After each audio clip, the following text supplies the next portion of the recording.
म महेश पौडेल। तपाईँ कार्यक्रम रेस संवाद रे टेलिभिजनमा हेर्न सक्नुहुन्छ र कार्यक्रम रेस संवादमा हामी विभिन्न विषयवस्तुमा बहस संवाद गर्दै आइरहेका छौँ। आज नयाँ वर्ष 2080 साल नयाँ वर्षको अवसरमा हाम्रा सम्पूर्ण टेलिभिजन हेर्नुभएका दर्शकवृन्दहरूलाई हामी सुस्वास्थ्य, दीर्घायु र उत्तरोत्तर प्रगतिको पनि धेरै धेरै शुभकामना व्यक्त गर्न चाहन्छौँ।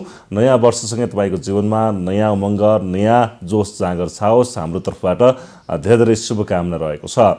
र हामी आज नयाँ वर्ष 2080 सालको वैशाख 1 गतेको दिनमा रहेका छौँ। आज शुक्रबारको दिन हो र 2080 साल नेपालको लागि कस्तो छ, राजनीतिक हिसाबले कस्तो छ, नेपालको सामाजिक हिसाबले, आर्थिक हिसाबले कस्तो रहन्छ र विशेष गरी यो नयाँ वर्षको महत्त्व के हो र नयाँ वर्षमा आज कसरी नयाँ वर्षलाई मनाउँदा राम्रो हुन्छ र यसपालि नेपालको लागि 2080 साल कस्तो रहेको छ, यी लगायतका विषयमा हामी आज विशेष संवाद गर्दैछौँ। र ज्योतिषीय हिसाबले, शास्त्रीय हिसाबले कस्तो रहन्छ यसपालि 2080 साल र राजनीतिको लागि कस्तो रहन्छ, सामाजिक, आर्थिक, कृषिको लागि यी विभिन्न चाहिँ राशिहरूको लागि कस्तो रहन्छ, 12 राशिको लागि कस्तो रहन्छ, यो लगायतका विषयमा आज हामी विशेष संवाद गर्दैछौँ।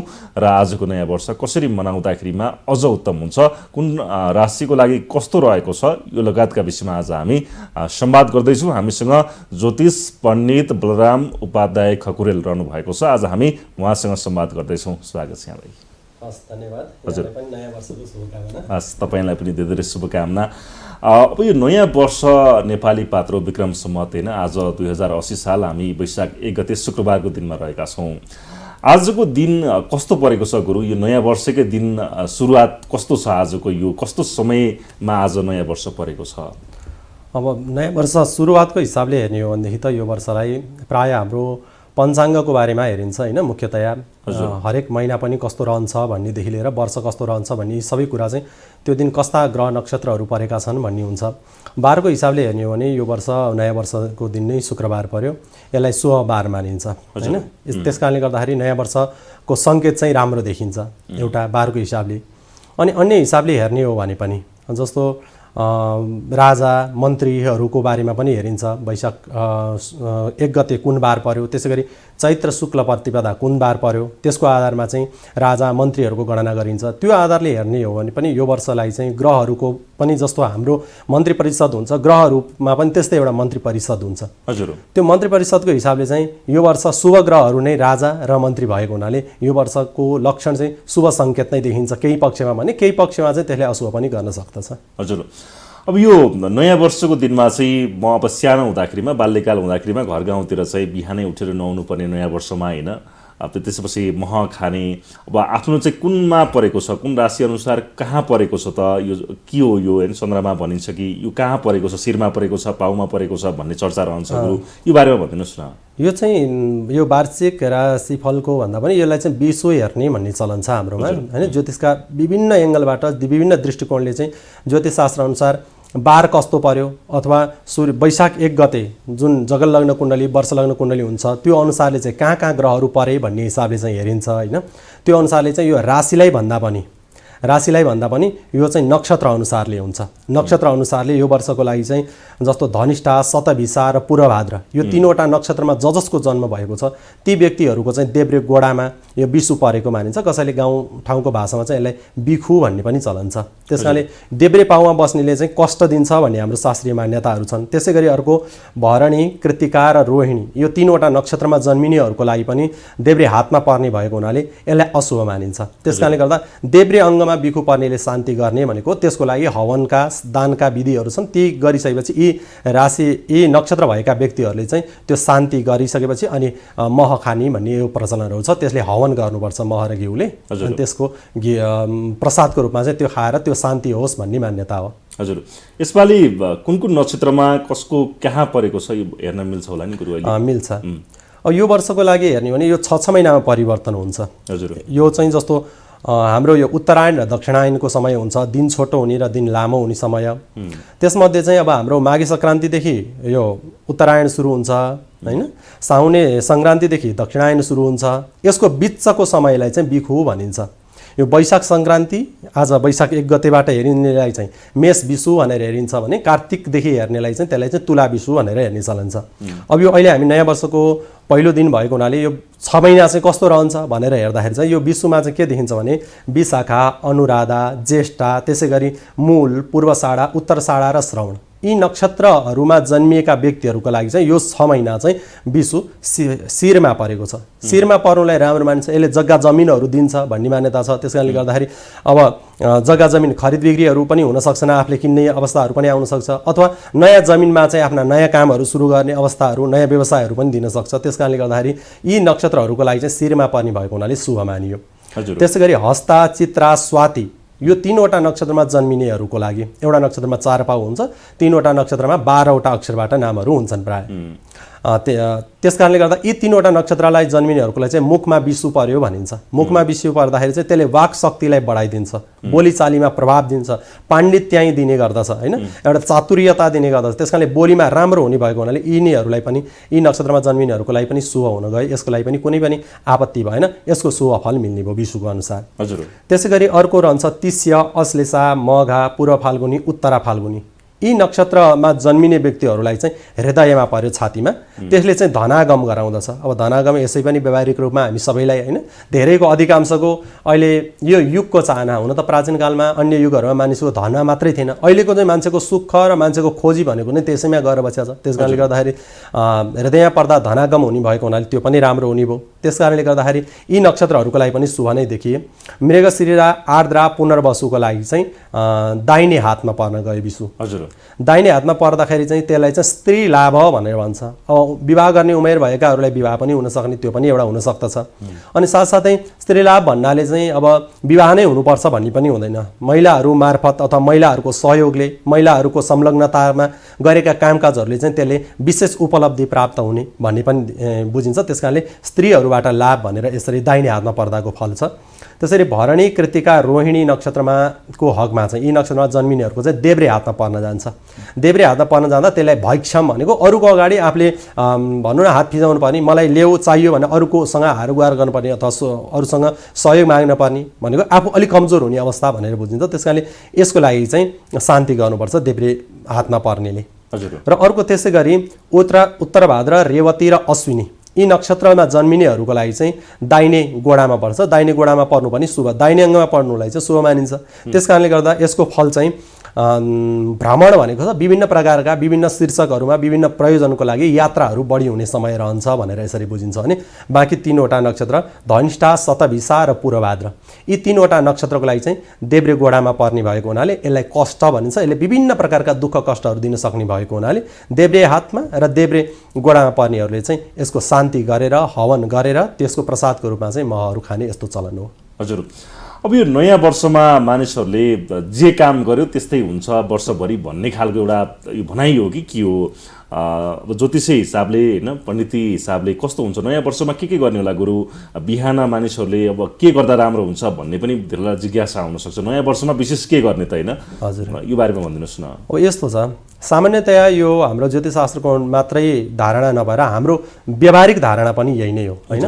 कुनै पनि काम सुरु गर्दाखेरि जस्तो यात्रा गर्न निस्किने बेलामा बाटामा केही देखियो भनेदेखि त्यसलाई के को वस्तु देखिन्छ, त्यो शुभ शकुन हो कि अशुभ शकुन हो भन्ने निर्णयले नै त्यो यात्रा कस्तो हुन्छ भन्ने निर्णयको यात्राको लागि पनि बताइएको छ। अन्य त्यस्ता विशिष्ट कामहरू गर्दा पनि शकुनहरूको बारेमा विचार गर्नु पनि भनेको छ। त्यस कारणले गर्दाखेरि जस्तो भयो त्यस्तै लक्षण हुन्छ भनेर सुरुवातीकै अवस्थालाई विचार गरेर चाहिँ त्यो वर्षभरि कस्तो हुन्छ भनेर त्यो विचार गर्ने प्रक्रिया राम्रो हो। बारको आधारमा नक्षत्र अनि त्यसै गरी योग, करणहरू, चन्द्रमा बसेको राशिहरूको आधारमा पनि यो गणना गरिन्छ होइन।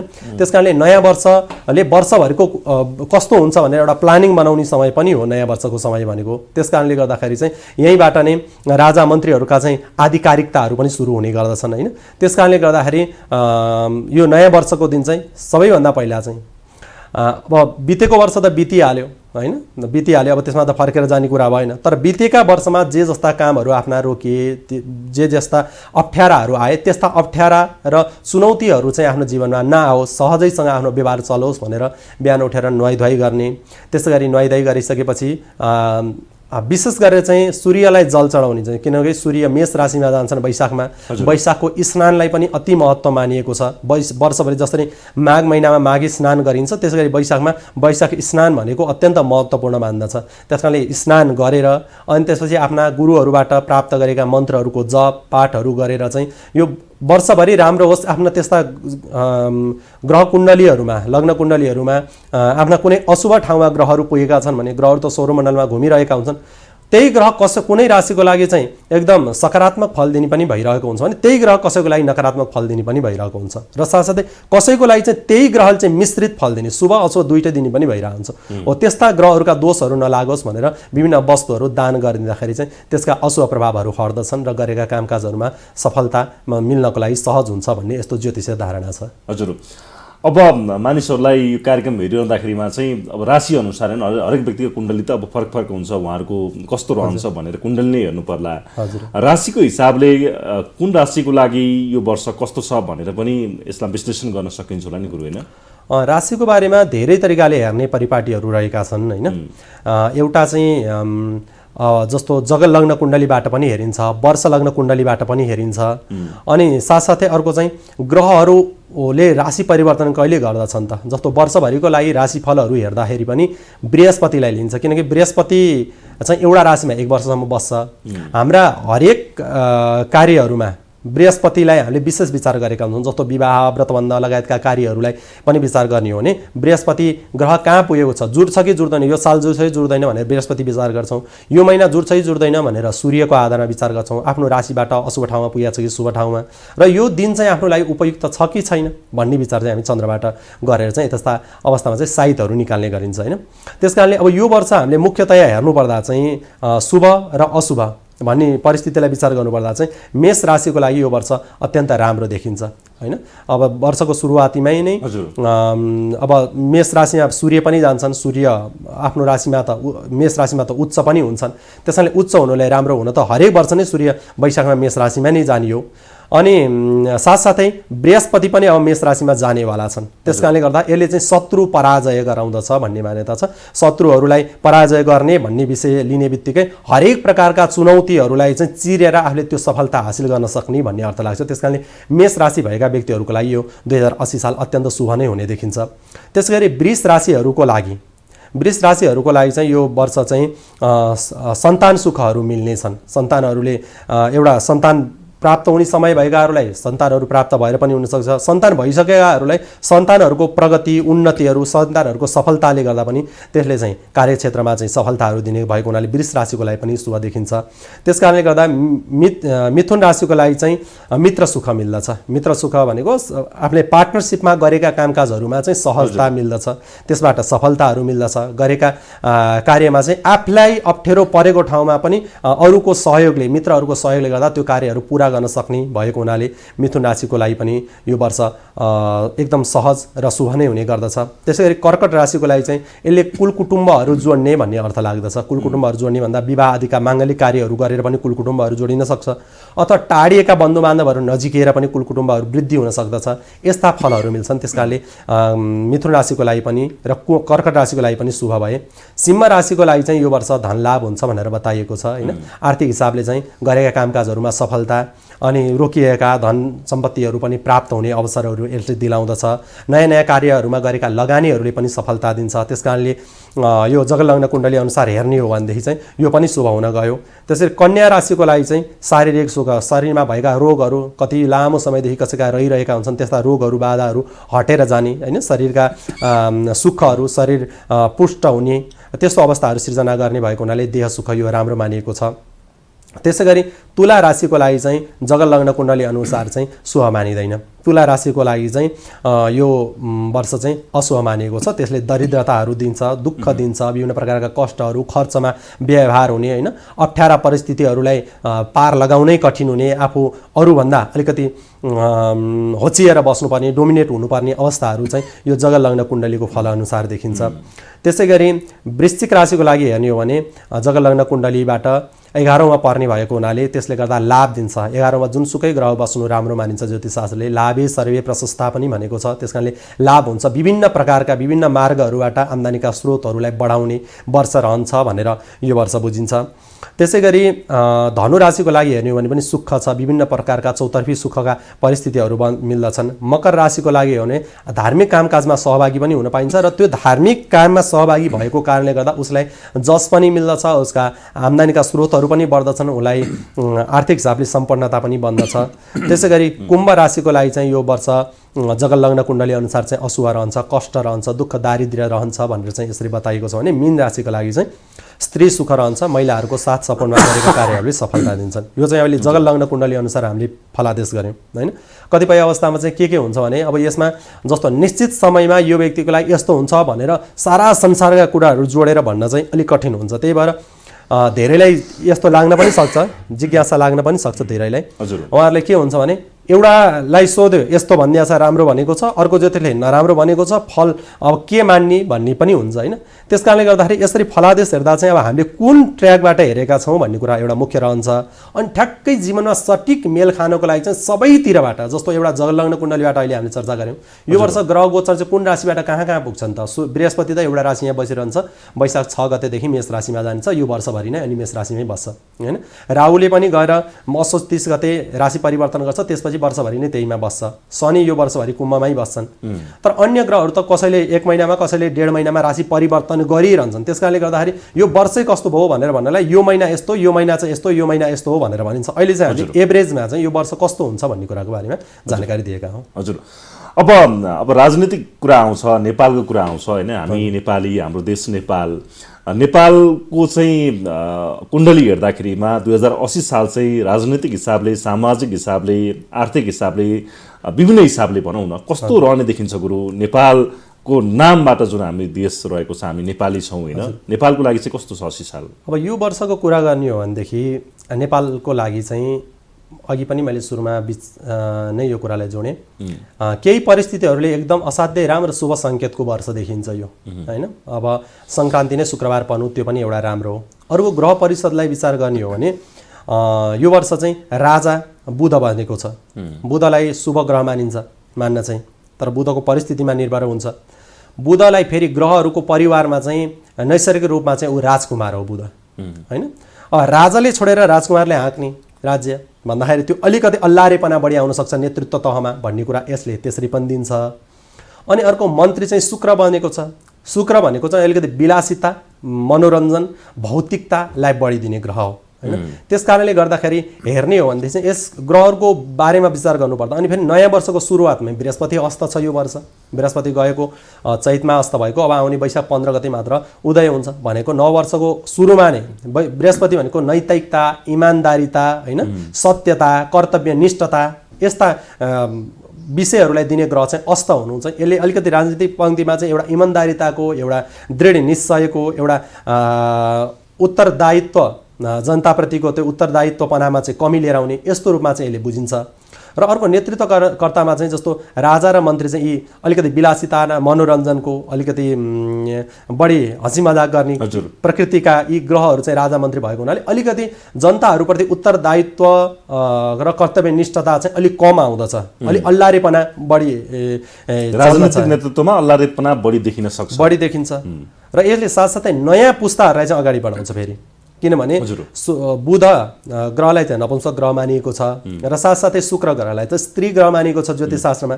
त्यस कारणले मन्त्री, प्रधानमन्त्री चाहिँ यो वर्ष ग्रह परिवारमा चाहिँ शुक्र हुने भएको हुनाले यसले महिला वर्गहरूलाई अगाडि बढाउँदछ होइन। महिला नेतृत्वहरू अगाडि बढ्ने देखिन्छ। त्यसै राजनीतिमा महिला नेतृत्व अगाडि बढ्ने सम्भावना यसले देखाउँदछ। अनि साथसाथै अर्को चाहिँ भौतिक विकास र आधुनिक विषयहरू, विलासिता, मनोरञ्जनका कारक पनि शुक्र हो। यो ग्रह नै चाहिँ यो वर्षको प्रधानमन्त्री भएको हुनाले नयाँ नयाँ प्रविधिहरू पनि भित्रिन सक्ने अवस्थाहरू यसले देखाउँछ।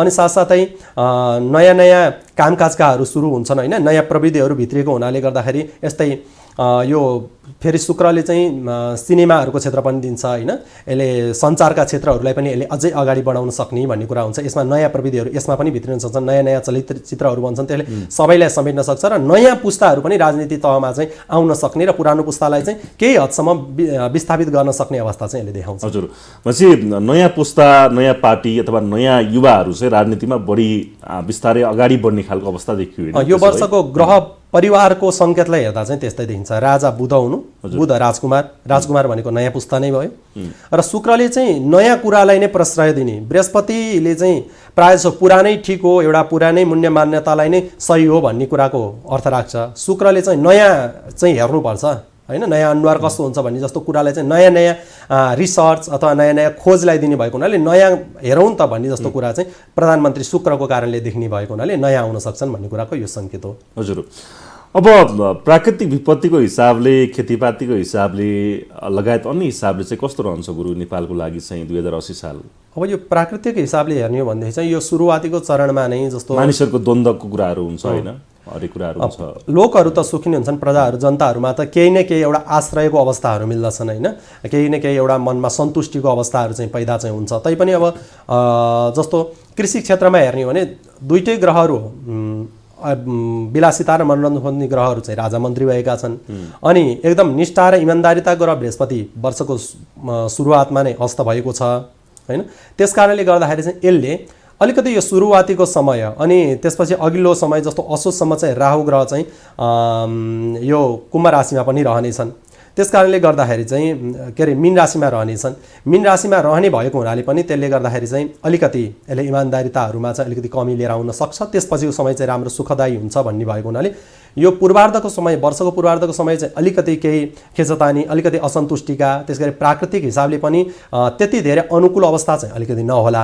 प्राकृतिक विपत्तिहरू, घटनाहरू घट्न सक्ने अवस्थाहरूलाई नै यसले इङ्गित गर्छ नै। तर पछिल्लो समय यो जुन भनौँ न हाम्रो वर्षको उत्तरार्धको समय, कार्तिकदेखि पछिल्लो समय चाहिँ को अन्नबालीहरूदेखि लिएर सबै हिसाबले चाहिँ त्यो चाहिँ अत्यन्त राम्रो, सुभिक्षा दिनेवाला, अन्न उत्पादनहरूलाई पनि बढाउनेवाला, कृषि पेसाकर्मीहरूलाई पनि त्यसले सन्तुष्टि दिनेवाला, व्यवसायीहरूलाई पनि सुख दिनेवाला हुन्छ भनेर देखिन्छ। हजुर, भनेपछि 79 सालभन्दा 80 साल यो नामको हिसाबले पनि 80 साल चाहिँ ज्योतिषशास्त्र अनुसार राम्रो हो गुरुज्यू के हो?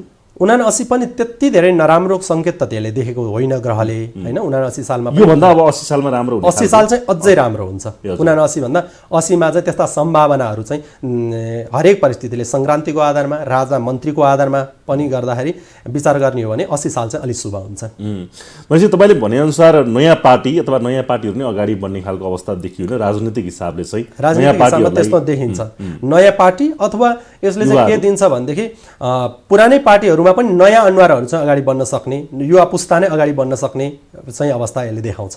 हजुर, अब यो वर्ष चाडबाडको कुरा पनि आउँछ गुरुज्यू होइन, चाडबाडको विषयमा पनि मान्छेहरूलाई चासो हुन्छ। चाडबाडको हिसाबले के कस्तो छ 2080 साल चाहिँ? अब 80 सालको समय अब हाम्रा चाडपर्वहरू त प्रायः जस्तो सधैँ नै पर्ने हुन्, निश्चित समयमा नै पर्ने हुन् होइन। के यो अगाडि पछाडि थप घट अथवा राम्रो नराम्रो के छ? यस्तो अवस्था चाहिँ छ। यो वर्ष मलमास पुरुषोत्तम महिना पनि भनिन्छ, यो साउन महिनामा यो पर्दैछ।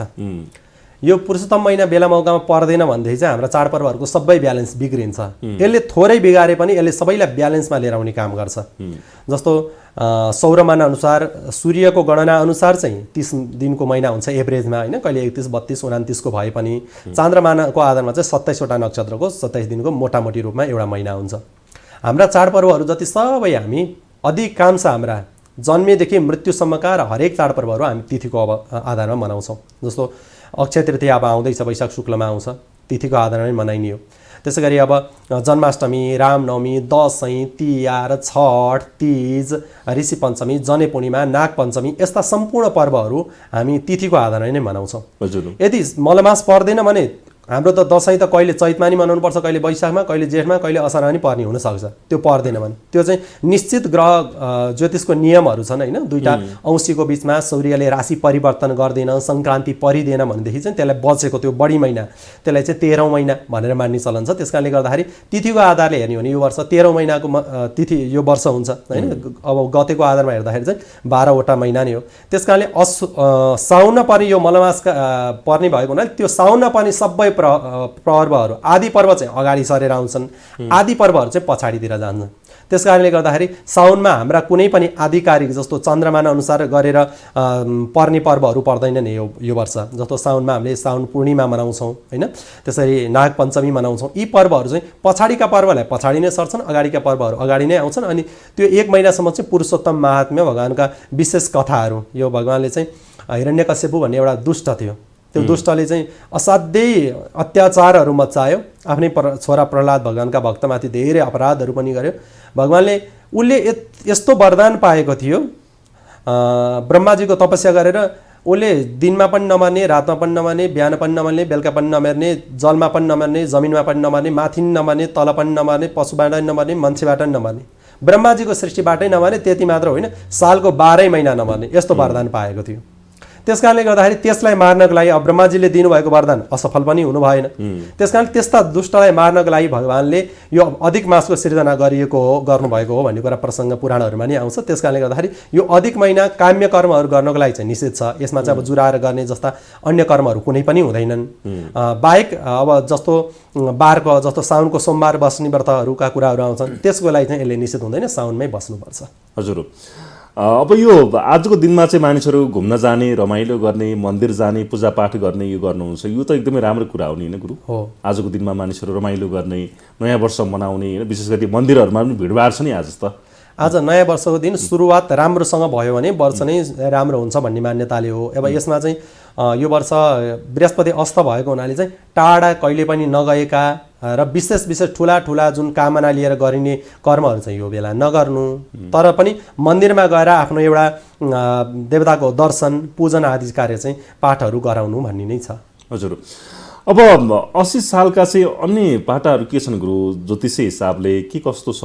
अन्य कुराहरू चाहिँ 80 सालको लागि के कस्तो देखिन्छ? अब अन्य विषयहरू भनेको अब हामीले अन्न उत्पादनहरूको कुराको बारेमा हेऱ्यौँ होइन। जस्तो अब सञ्चार क्षेत्रमा पनि अलिकति सञ्चार क्षेत्रहरू अगाडि बढ्न सक्ने भन्यौँ। 80 सालमा सञ्चार क्षेत्र अगाडि बढ्ने देखिन्छ, अझै अगाडि बढ्न सक्ने देखिन्छ। किनभने मिडियाहरूसँग सम्बन्धित ग्रह बुध शुक्रहरू नै यिनीहरू महत्त्वपूर्ण स्थानमा पुगेको हुनाले त्यो हुन्छ। अनि यो वर्ष अर्को 7.5 शनिका कुराहरू पनि आउँछन्, शनिको दशाका कुराहरू आउँछन्। शनि आफ्नै राशिमा पुगेको छ भन्दा शनि कुम्भ राशिमा छ अहिले। कुम्भ राशि अरू राशिमा बस्दाखेरि चाहिँ नराम्रो, आफ्नो घरमा बस्दा त चोर डाँगा फटा जो बसे नि आफ्नो घरलाई त कसैले बिगार्न चाहँदैन होइन। त्यस कारणले शनि चाहिँ कुम्भ राशिमा बसेको हुनाले यो वर्षभरि नै रहन्छ। 1 वर्ष 2.5 वर्षसम्म शनि एउटा राशिमा बस्छ। अनि यो वर्ष भरि गएको माघ 27 गतेदेखि कुम्भ राशिमा प्रवेश गरेको छ।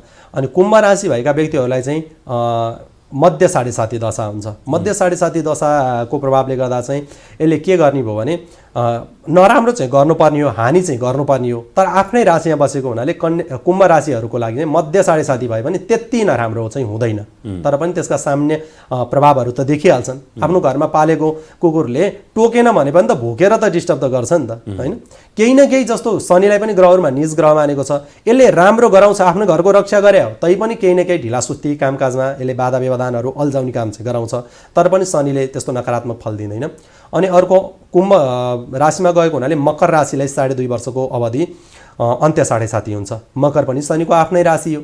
त्यस कारणले आफ्नै राशि भएको हुनाले मकर राशिहरूको लागि पनि अन्त्य 7.5 को प्रभावले गर्दा शनिले त्यस्तो बाधा व्यवधान गर्दैन, बरु सपोर्ट नै गर्छ, मान्छेलाई अझै इमान्दार, अझै मेहनती, अझै दयालु, अझै परोपकारी बनाउँदछ। त्यसपछि शनि अब जानेवाला राशि भनेको मीन राशिको लागि चाहिँ आद्य 7.5 भनेको 7.5 को सुरुवातीको दशा चलेको एउटा राशिमा 2.5 वर्ष बस्ने भएको हुनाले 2.5 गर्दा 7.5 वर्ष हुने भएर भनेको। अनि आद्य 7.5 भएको हुनाले मीन राशिहरूको लागि चाहिँ शनि आफ्नो राशिबाट गन्दै जाँदाखेरि पनि 12औं स्थानमा पर्ने भएको हुनाले त्यही केही खर्चालु समय, केही अलिकति अप्ठ्यारो परिस्थितिहरू चाहिँ यसले गराउन चाहिँ सक्छ गराउन चाहिँ।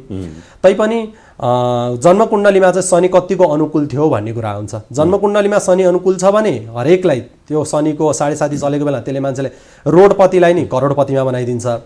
जन्मकुण्डलीमा चाहिँ शनि यदि फेरि आफ्नो एन्टी थियो, शनि चाहिँ नकारात्मक फल दिन्थ्यो, गलत फल दिनेवाला थियो भनेदेखि चाहिँ 7.5 चलेको बेला मान्छेले फेरि करोडपतिबाट फेरि रोडमा लिएर आइदिन्छ। शनिको यस्तो प्रभाव पर्दछ। त्यसकारणले गर्दाखेरि यी राशिहरूलाई चाहिँ शनिका अशुभ प्रभावहरू रहन्छन्। अनि त्यसै गरी वृश्चिक राशि र साथसाथै गरेर कर्कट राशिको लागि चाहिँ यो वर्ष अढैया शनिको दशा चल्दछ। यिनीहरूको लागि चाहिँ अशुभ हुन्छ।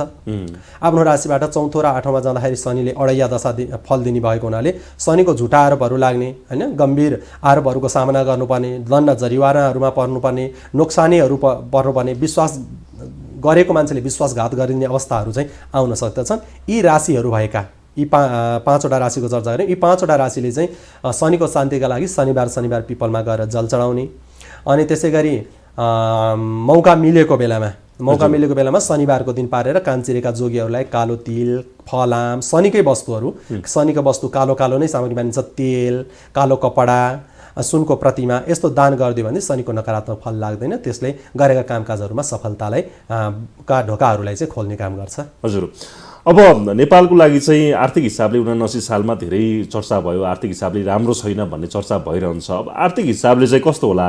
आर्थिक हिसाबले नेपालको लागि चाहिँ 2080 साल कस्तो रहला? यो कुरा चाहिँ कस्तो हो भने आर्थिक हिसाबले हेर्ने हो भनेदेखि चाहिँ ग्रह परिवारमा यो वर्ष चाहिँ अब हाम्रो नेपालको राशि भनेर चाहिँ वृश्चिक राशि मान्छ, होइन, अनुराधा नक्षत्रको भनेर। अनि यो वर्ष चाहिँ राजा र मन्त्रीको कुरालाई हेर्ने हो भने अलि एउटा चाहिँ नयाँ प्रविधिलाई खोज्नेवाला, एउटा चाहिँ अलि राजकुमार भनेको बुध फेरि ग्रहहरूमा दुई स्वाभाविक ग्रह जस्तोसँग बस्यो ऊ त्यस्तै भइदिन्छ। राम्रोसँग बसे राम्रै बनिदिने, नराम्रोसँग बसे नराम्रै बनिदिने, होइन। त्यो अलि लहडे किसिमको चाहिँ ग्रह हो बुध। त्यस कारणले गर्दाखेरि चाहिँ अलिकति नेतृत्व पुरानो पङ्क्तिको चाहिँ अलिकति त्यति क्षमताहरू नपुग्ने, होइन, अलिकति अल्लारेपनाहरू देखिन जाने पुरानो पङ्क्तिमा चाहिँ। नयाँ पङ्क्तिमा चाहिँ अलिकति एउटा इमान्दारिता र कर्तव्यनिष्ठता आउने भएको हुनाले अलिकति पुरानो जुन अनुभवी व्यक्तिहरू छन् त्यस्ता व्यक्तिहरूमा चाहिँ अलिकति अल्लारेपना आइदिने भएको हुनाले आर्थिक हिसाबले चाहिँ केही अलिकति सङ्कट चाहिँ निम्दिन सक्ने चाहिँ देखिन्छ। तर त्यस्तो आत्तिनु पर्ने छैन। शुभ ग्रह राजा र मन्त्री भएको हुनाले त्यस्तो अप्ठ्यारै परिस्थिति पनि सिर्जना गर्दैन। हजुर, अब गुरु हामी अन्तिममा छौँ। अन्तिममा आज नयाँ वर्ष 2080 साल, आज शुक्रबारको दिन, होइन। तपाईँलाई मैले कार्यक्रममा निम्ति आएको छु।